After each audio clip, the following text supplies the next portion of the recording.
আজকে মাকে না অনেক মনে পড়ে, তাই ভিডিওটি বানিয়েছি। আর ভিডিওটি বানানোর মেন একটা উদ্দেশ্য হলো মা বাবা এটা যে কি জিনিস।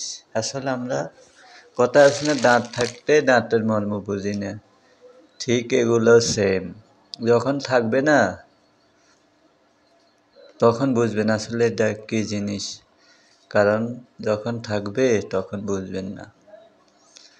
আজকে অনেক দিন পর একটা ঘটনা আমাকে অনেক দুর্বল করে ক্লান্ত করে ফেলছে। সেটা হলো মায়ের একটা কথা বারবার মনে পড়তেছে। সেটা হলো এমন, যখন আমি থাকবো না তখন তুই বুঝবি, এখন বুঝোস না, এখন মায়ের কথা বিরক্ত বোধ করস, তখন বুঝবি আসলে মায়ের কথাটা আসলে বাস্তব। এখন বুঝি ঘরে একটু দেরি হয়ে গেলে বকা করতো, বা খাবার দাবার দিতে দেরি হলে বলতো। তো আমি বলতাম এমন কনকা হবে, আচ্ছি করো খানা খাবো।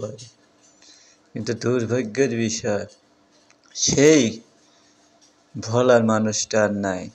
এখন যদি দুদিন না খেয়েও পড়ে থাকি না, বা খেয়েছি কিনা কেউ বলবে না যে খেয়েছিস।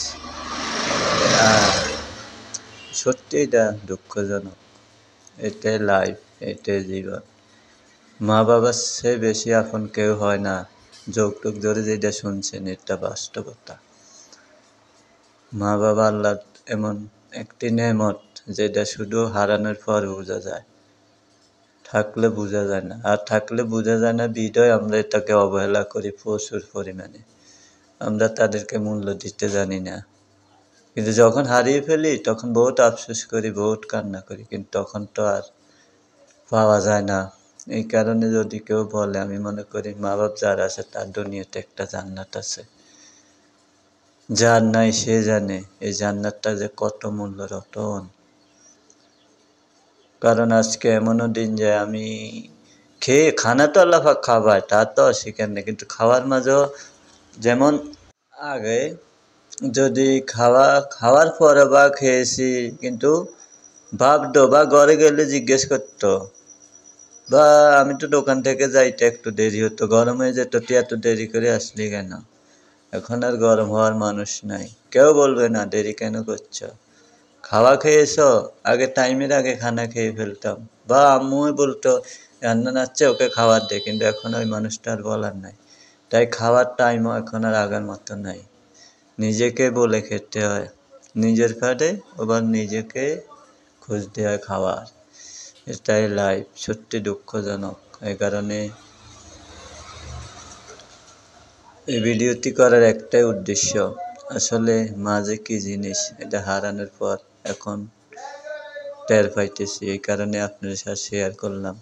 যারা মা বাবা এখনো জীবিত আছে তাদেরকে বলবো অবশ্যই মা বাবাকে ভালোবাসেন। একবার হারিয়ে ফেললে রত্ন আর খুঁজে পাবেন না, হাজারবার কাঁদতে হয়।